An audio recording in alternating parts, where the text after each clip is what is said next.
Hello, my name is Chris Burgess, and here today I'm going to be talking about the future of HCI for spatial computing.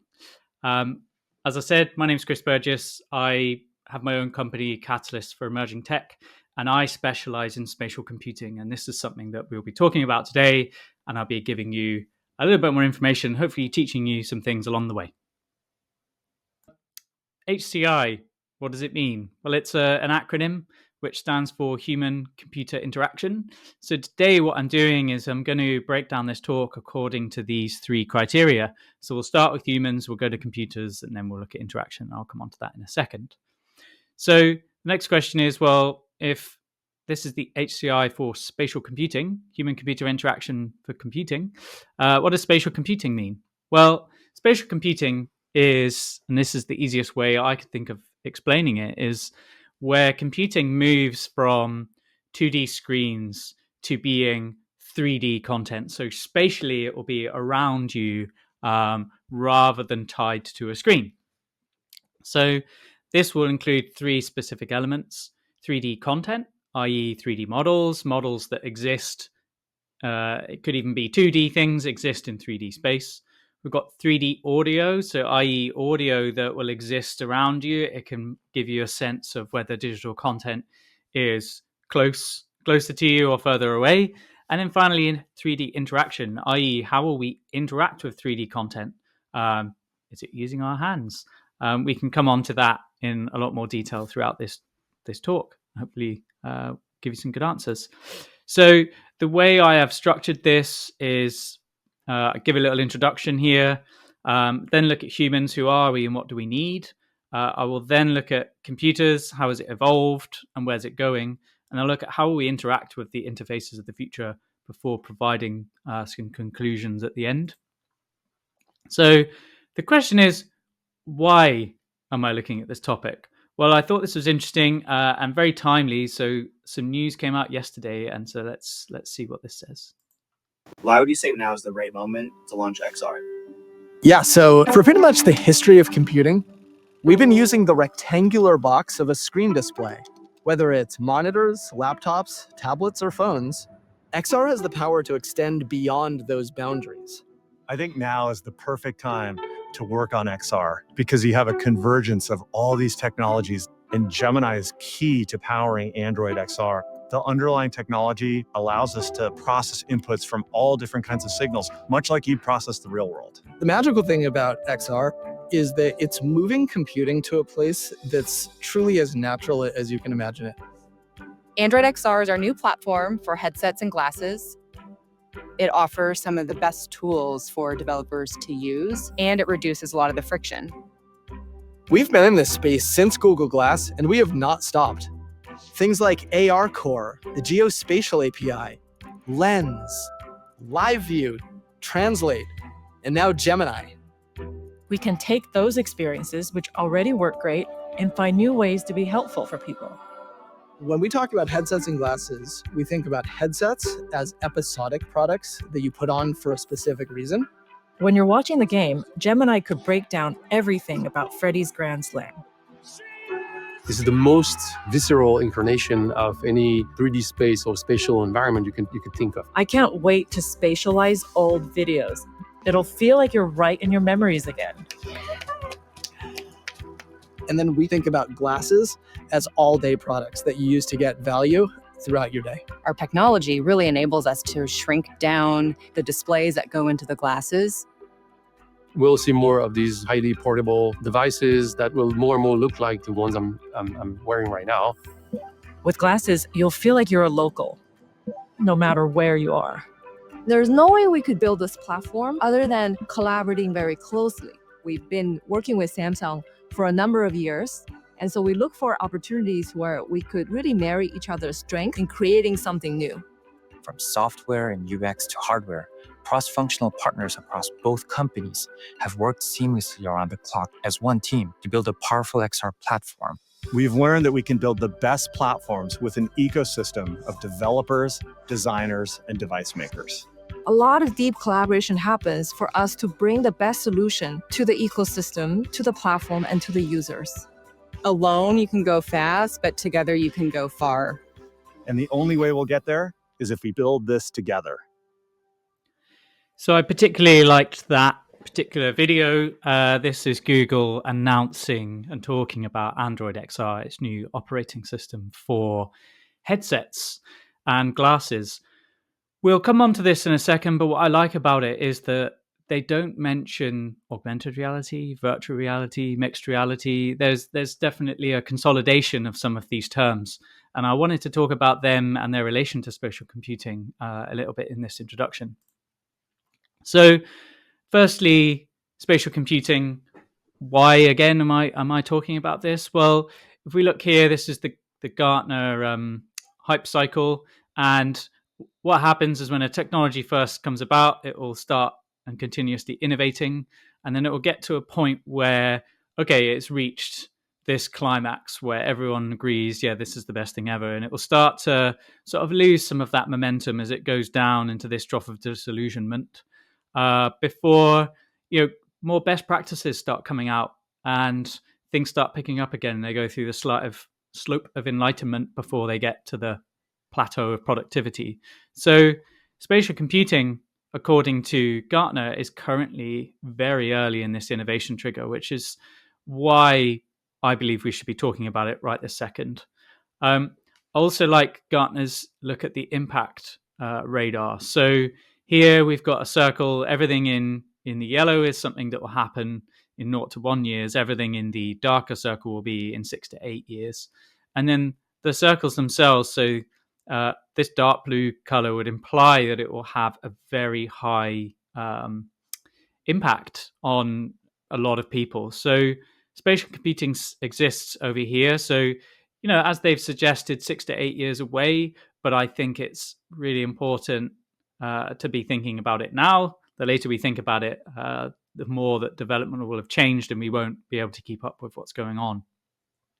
So one thing I particularly liked that Google did in that video is that, again, they didn't talk about AR, VR, they talked about headsets and glasses. So the way I've broken it down here is that headsets, you could say the content that you get with them is immersive, and you can also get additive. So i.e., immersive is this completely virtual experience. Additive is where you can see the real world and we can bring content into that real world. That's the way I understand it and differentiate it. And then these are designed for indoor use, realistically. They're a little bit of a bulkier design, but because there's this immersive side, additive is not its core focus, immersive is its core focus. So that's where that exists at the moment. And then if we look at the glasses side, immersive is not something that is the current use case for glasses. It's all about additive, and it's about indoor and outdoor use, whereas headsets are not, like I said, intended to be used outdoors. So the first thing here, that's virtual and mixed reality. So virtual, where you got a completely virtual environment, and then mixed is kind of where you can see the real world and you can also have virtual content. Glasses are going to be purely AR. So I've used a few terms here. I found this diagram online. I found it slightly confusing, even as someone from within this industry. So they've got this spectrum here from the real world to a virtual world, and then they've got lots of terms named in it. And I don't think we need to know and understand all those terms. So I just wanted to bring this up and acknowledge that I think there is a problem with jargon in the industry. So I quite liked this little short clip explaining AR, VR, and all the rest of it. Hey Quest, what's up Redbox? What's the difference between virtual and augmented reality? Ooh, I'm gonna need a ruler to explain this. Hang on a second. Okay, let's pretend that this ruler measures how much of your perceived reality is generated by computers. Okay, so I'm guessing that 0 means that nothing is generated by computers, and 100 would be everything is generated by computers. Exactly, so if the majority of what you're perceiving is computer-generated, aka virtual, what would we call it? Virtual reality. Very good, Kronk. Yep, and augmented reality is literally just the opposite. It's when the majority of what you're perceiving is actually real, with a few virtual objects mixed in. Speaking of mixed, what is mixed reality? reality. So, scientifically speaking, MR or mixed reality is just a general term for any device that is either augmented or virtual reality, but more recently it's been used to describe devices like myself that can switch between augmented and virtual reality. Nice. Okay. Well then, what is XR? It's literally a made-up acronym for a thing called extended reality, which literally doesn't exist. Marketers just came up with it because it sounded cool. Now, that last comment is an interesting one because, as you saw from Google, they are specifically using XR and not any of the other terms. So this just emphasizes some of the problems that we've got in the industry. I thought this one was also an interesting one. You can see here, I'll move myself down there. I've sorted these headsets into 3 columns. So they've got VR, MR, and AR. So the IDC here has actually done a forecast of sales, which they did in Q2 this year. This year, they're looking at about 1 million VR headsets, but mixed reality headsets is around 5 million. So we can see that mixed reality is currently the biggest thing out there. And then AR going to be less than 1 million. But by 2028, VR is going to be less than 1 million, whereas AR is going to be at least 5 million, if not more. And then mixed reality is going to be 15 million. So I thought this was interesting to see the way that the projections of how this industry is going to take off is going. I also think I've specifically used unit shipments here instead of headset because I did like the way that Google differentiated between headsets and glasses. So kudos to them for that differentiation. So myself here, what makes me qualified to talk about this? Well, I have my own company, Catalyst for Emerging Tech, which I formed this year. I kind of an interesting background where I started studying philosophy and politics. So I worked for an NGO in 2010 before I got a job as a marketing assistant at an AR startup in 2011. To age that was working with the iPhone 4. I worked there for almost 6 years. We were actually acquired by HP in that time. And by 2017, they had spun augmented reality into HP so that we started serving HP products. And I'll come on to an HP product in a second. And in 2020, I moved to a company called Ultraleap, which was a hand tracking company for virtual and augmented reality. And as I say, 2024, I formed my own company here. So I wanted to show an example of some of the stuff I've done. So here we worked with Disney. They gave us specific Iron Man film assets that the team actually reduced the polygons, worked with all the textures to actually get this working on an early iPad. So I found this on YouTube. This is from 11 years ago to age it, which I thought was amazing. That gives you an impression of some of the stuff that I've been working on. This really was quite far ahead at the time. So then look at what I did at HP. So here we added AR, so the same sort of technology that we had at the startup Erasma. We added it to this app for a pocket-sized printer. Through that, you could visualize a print queue. You could have avatars that you could see for who else was connected to the printer. This was really innovative at the time. Definitely an interesting use case for AR. And then finally, this is when I worked at Ultraleap. This is all about actually how we interact. So here we've got a mixed reality headset. And here you can see a digital replica of a person's hands. And you can see the start interacting with 2D content, but in a 3D space here, and how much and how close the hands could be mapped and how accurate it was really the bread and butter of the company. So I thought that was an interesting one to show you and just to see and justify kind of how I can talk about this content. So let's go and get going. We're going to start talking about humans. What do they want?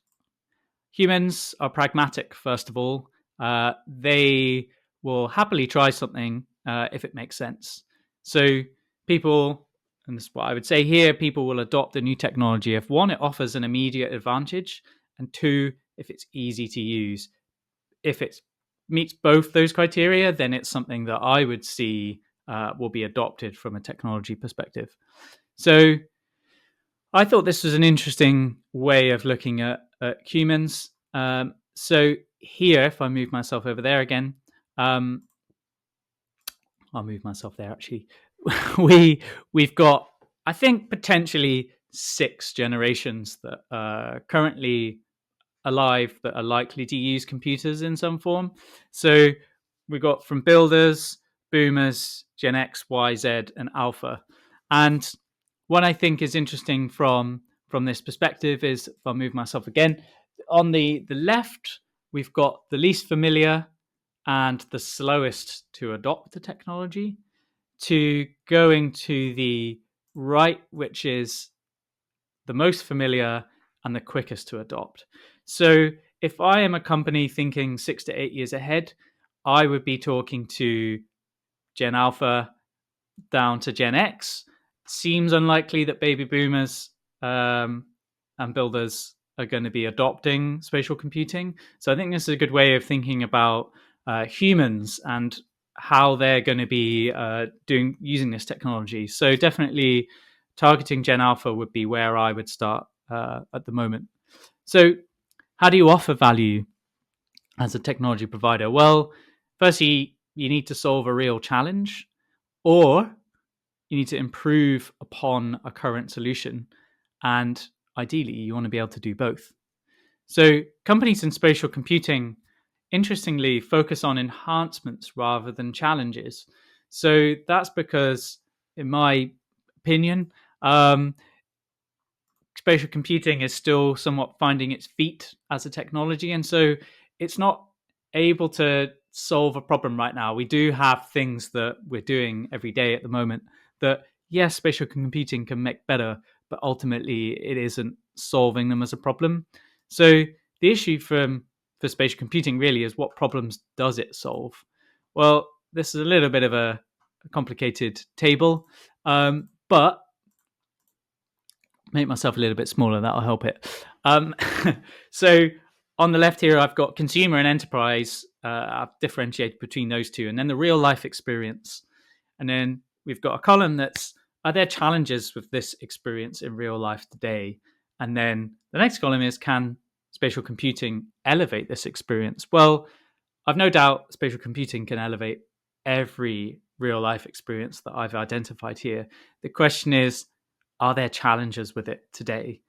Immersive entertainment. Could you say we have challenges with it? Maybe, but I don't know if people are crying out for something to replace what we have today. Decision making, I think, is a good one. I'm just going to touch on a couple of these and we'll move on. Decision making. Are there challenges with experiencing decision making today? Well, in consumer world, maybe shopping. And how do I know whether I want this table? Is it going to make sense in my living room, my dining room, wherever it might be?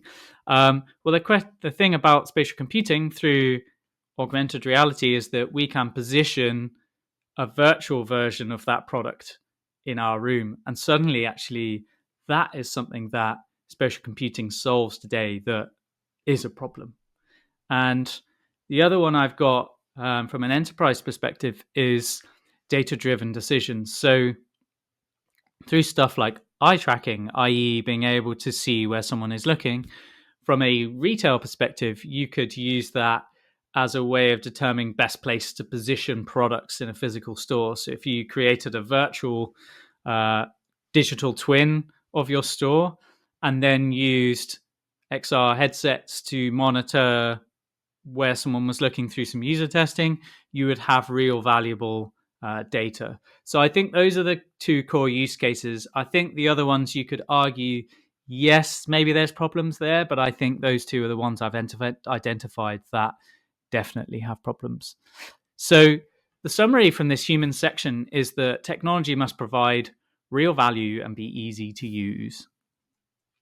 So computers then, spatial computing, how are they evolving? I believe that despite Google just coming out with their announcement. Everything that they showed in their video was all for demonstration purposes only. A lot of what they've done is make up the visuals, whereas Apple and Meta are the ones who are doing real stuff at the moment. And so I believe that they are the two parties to be looking at here. So this is an interesting perspective and perhaps a new one. I actually think that what Apple has done so far to date has been evolution and not revolution. Now, people will argue that, for example, the iPod or the iPhone was a revolution.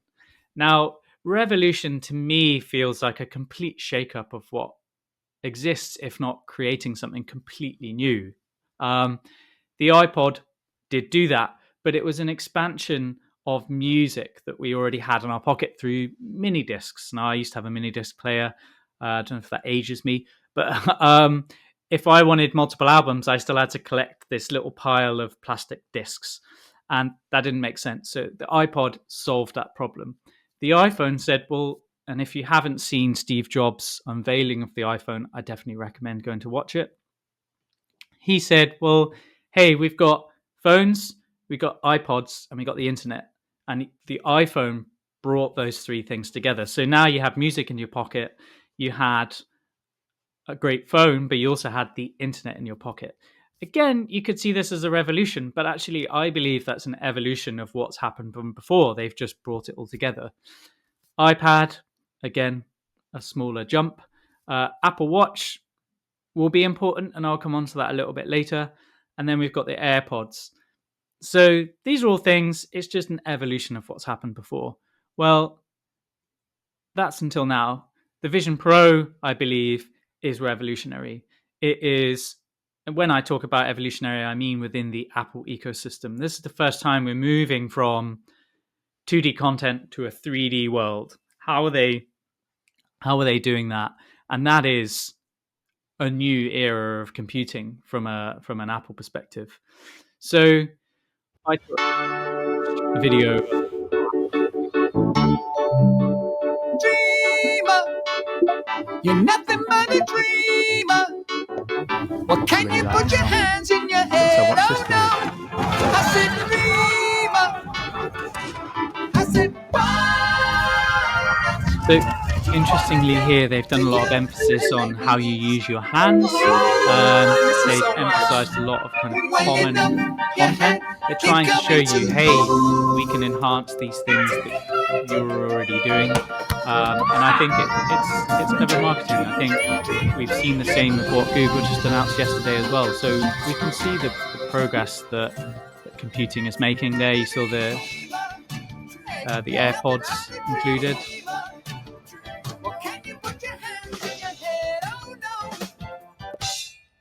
Toast.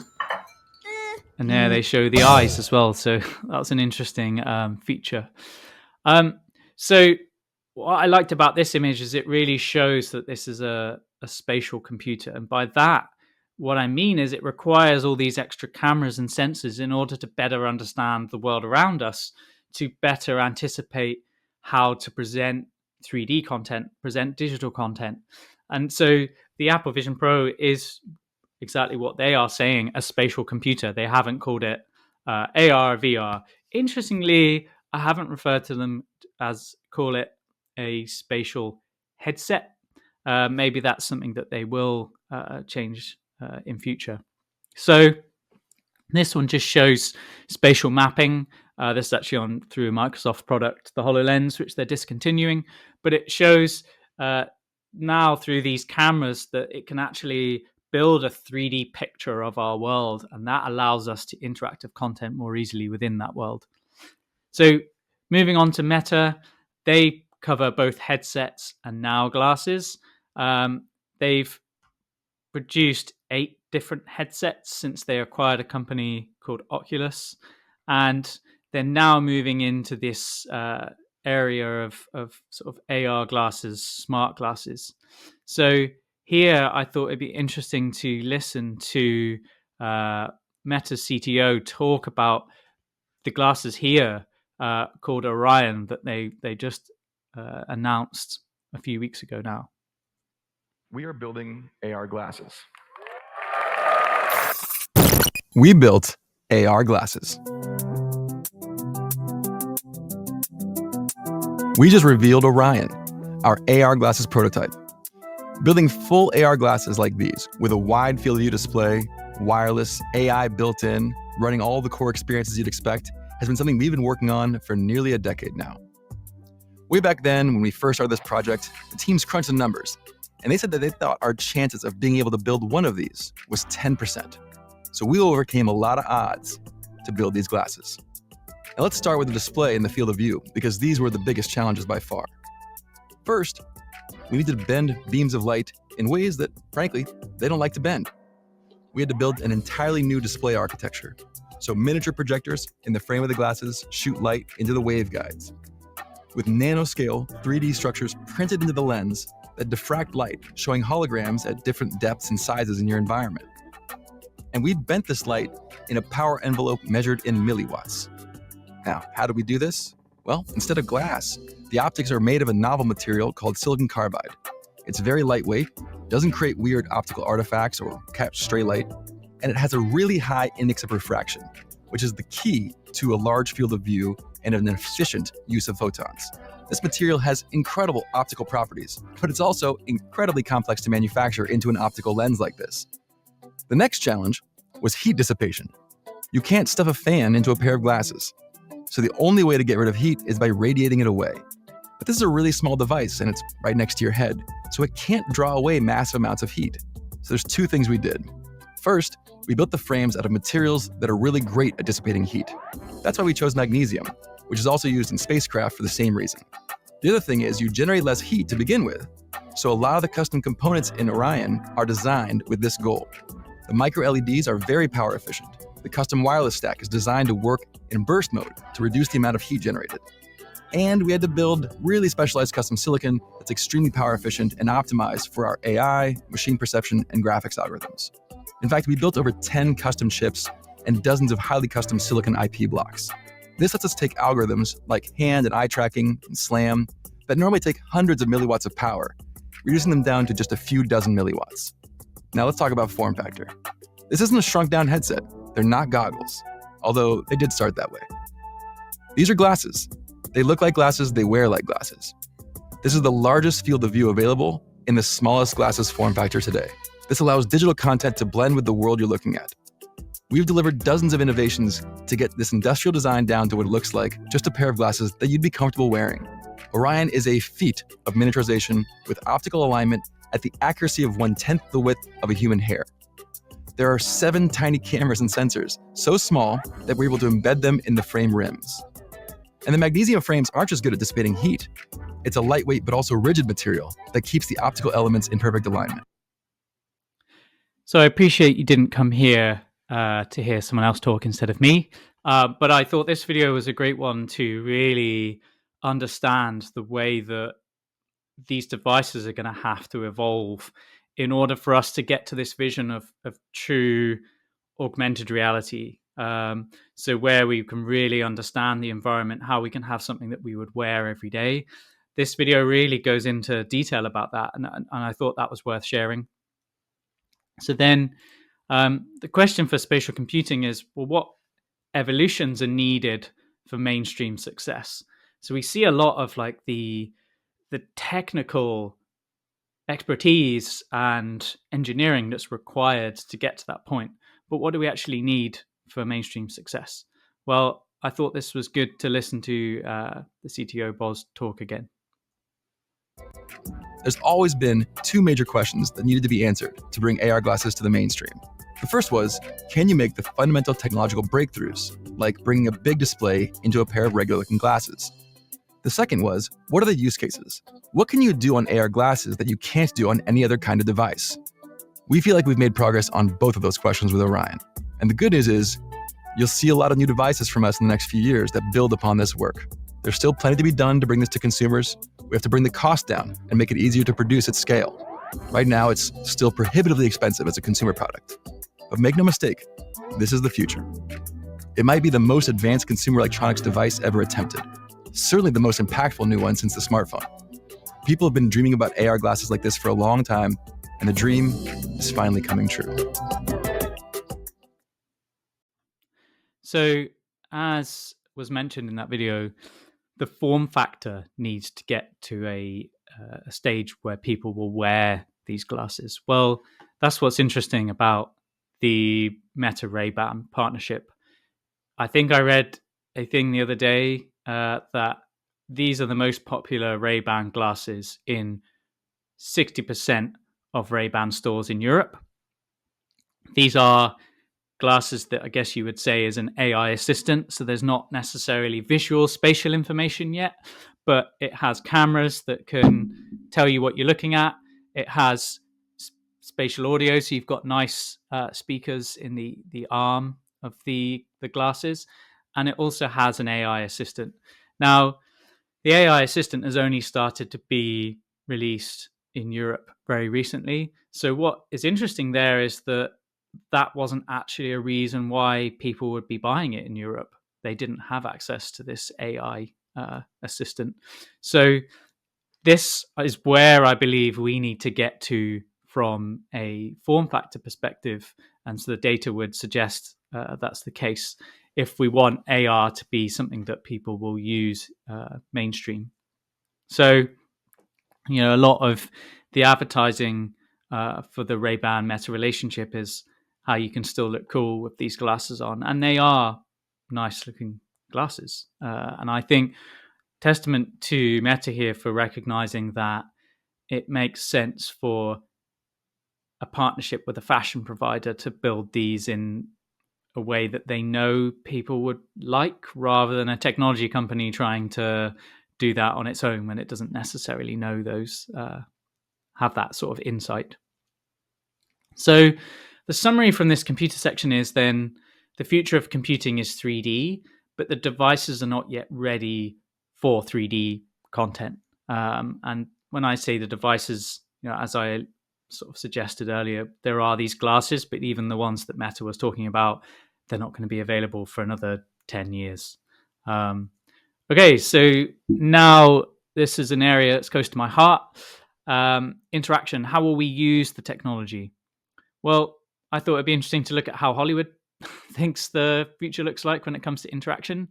Well, when I was working at Ultraleap, the comparison that often got made with hand tracking was that this film, Minority Report, which I think was from 2001, this is Tom Cruise interacting with digital content in a 3D space. Notice he's got no glasses on or anything. So Hollywood obviously thinks that content's going to exist in this 3D space. The other thing that we used to say at the Ultraleap was actually we used no wearables, whereas if you notice here, he's got special gloves that go over his fingers. Whereas then Black Panther, they obviously start to see that and believe that we're going to have spatial content without needing to wear something. But again, it's all through your hands. The thing that's emphasized here is how you're using your hands.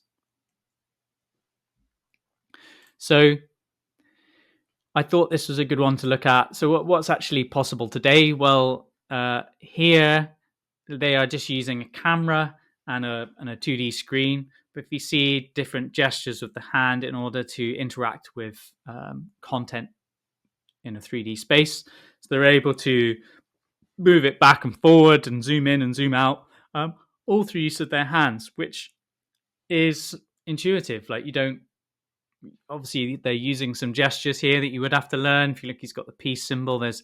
There is some complexities here, but it shows that we can start to think of our hands as the tool for which we will interact with content. So the way to interact with computers needs to be easy and memorable. What I mentioned there in that previous video is it didn't look very easy to remember how you would interact with what he was interacting with there. And so that's something that we need the industry to come together and have a consistent interaction inputs, which we are starting to see. You may have noticed, which I didn't point out, but in the first video where we saw how you interact in Google, it's all with this pinch. If you saw in the Apple video, it's all the pinch. If you saw the video from Meta, it's all the pinch. So obviously we've got that as a common style, but that will, we need to have something as common as we go through. So I thought it'd be interesting if we looked at the evolution of computer interaction, specifically accessories. So when we first started with computers, the way you interacted with it was just with a keyboard, and you just input information. And that was an evolution of the typewriter. So we now, instead of a typewriter, you were using a keyboard and you have a screen. And then interfaces started to be built, and there was more of an evolution in computer programming. So as a result, we needed to be able to move around and select different areas of the screen. Hence the mouse came about.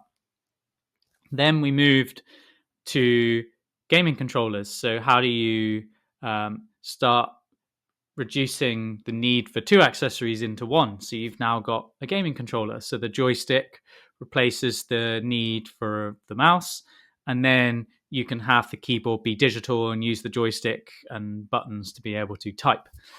And then we've now got hand controllers. So the first time I remember using hand controllers, as I'm defining it, is from the Nintendo Wii. So you'd have a controller in each hand and you could start playing tennis or doing whatever else, but it was very much for an individual hand. And so that's how we've seen the evolution of accessories.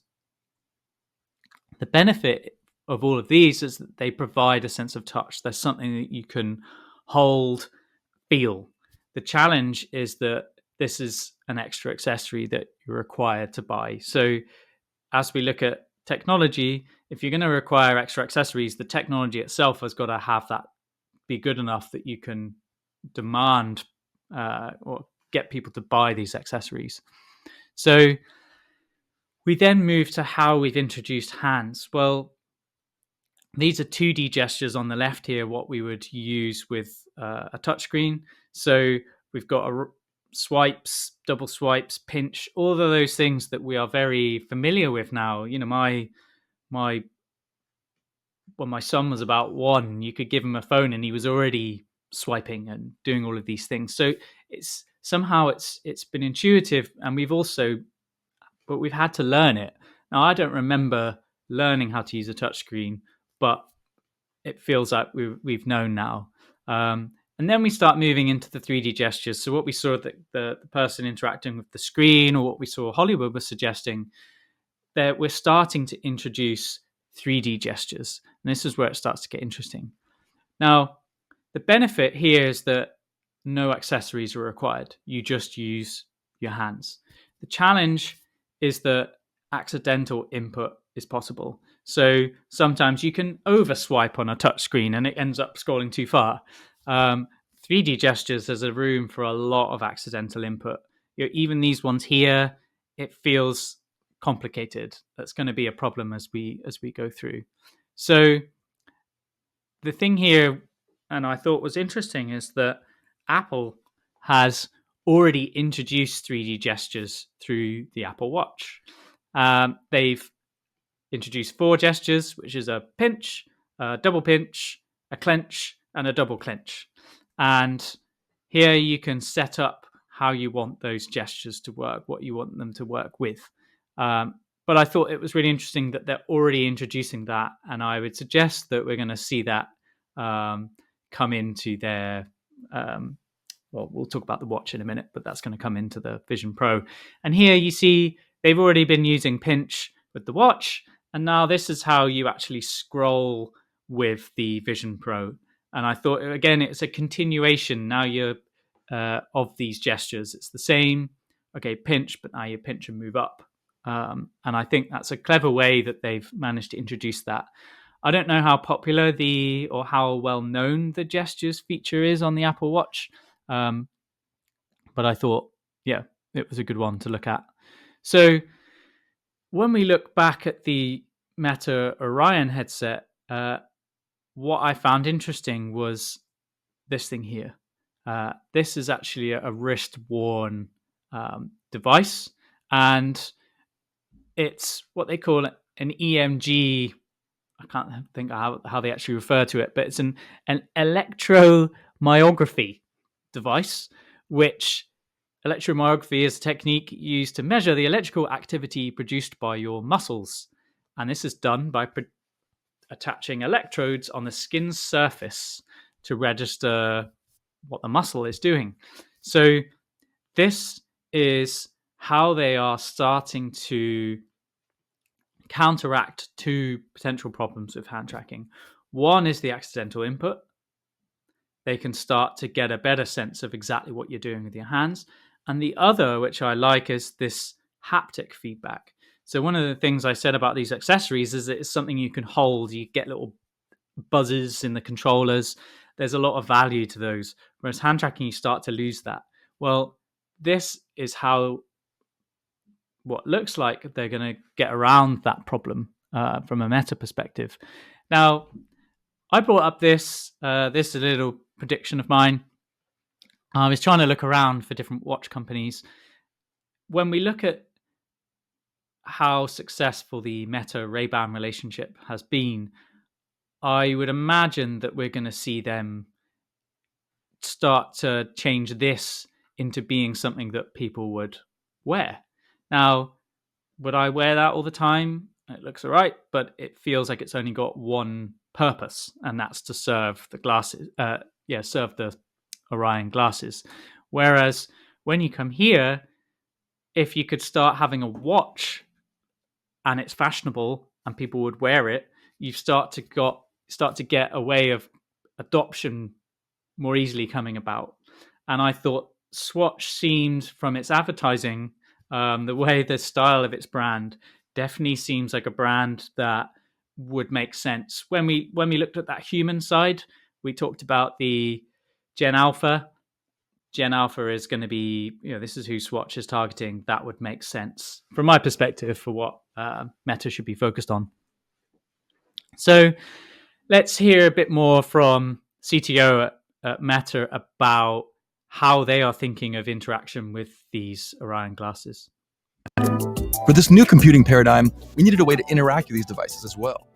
Something you can do while you're on the go and heads up. This is where EMG and gaze come in. The wristband detects neuromotor signals, so you can click with small hand gestures while your hand is resting at your side. And you can select an action just by looking at it. These are more natural, faster, more comfortable, and unobtrusive interactions. There's all. So, sorry for the sudden cut there. What you can see is how they're thinking of interaction, how we're going to make it easy, how are we going to, they talk about one thing, and you notice that video with the person standing up trying to interact with content on a screen is you'd get very tired arms. You're all up here. Whereas if you notice what he's doing, and with the Apple stuff, it's all down at waist height. And this is a challenge that a lot of these cameras on these devices are there to try and get around. And I thought that was a good insight into how they're thinking of it. So the summary here is that intuitive hand gestures and wrist-based haptics will be what will enhance interaction. So I think we'll get hand gestures, and it will be those haptics on the wrist that will give us more consistency in the way that we interact, but also this feedback, and that's something that we really lack. So the summary then, humans, what do they want? Well, they want new technology that provides real value and is easy to use and looks good. If it's going to be something that we're going to wear. How are computers evolving? Well, the future of computing is 3D, but devices are not yet ready to support the level of experience that people are imagining. And then how will we use the tech? Well, it will all be through hand gestures and wrist-based haptics, which will enhance interaction. So I have said a few things here. Two resources I think are worth looking at. Reality Labs is a great resource just because they're very much thinking about the future of HCI, and I've really quite enjoyed reading what they've got to say. And then something I listen to almost on a weekly basis, but is VR Download. This is from Upload VR, to not to confuse things. But this podcast is the best thing out there at the moment for getting an in-depth insight into everything that's going on in the spatial computing industry, or as they call it, the future of personal computing, but I want to call it spatial computing. So I want to say thank you for tuning in, and I would really love to connect with you. Anyone who would love to connect with me, I would love to. I've got a website, crwburgess.com. You can find me on LinkedIn. My online persona is CRW Burgess, not Chris Burgess. So that's the best way to find me if you're looking for me. I've got a QR code there which links through to a basic feedback form. I would love to get your feedback. Please let me know whether you agree, disagree, anything that you liked or disliked. And please let me know if there's anything that you think would be beneficial products or technologies that I could talk about in the future, given my sort of level of expertise. So yeah, thanks again for tuning in, and I look forward to hearing from you.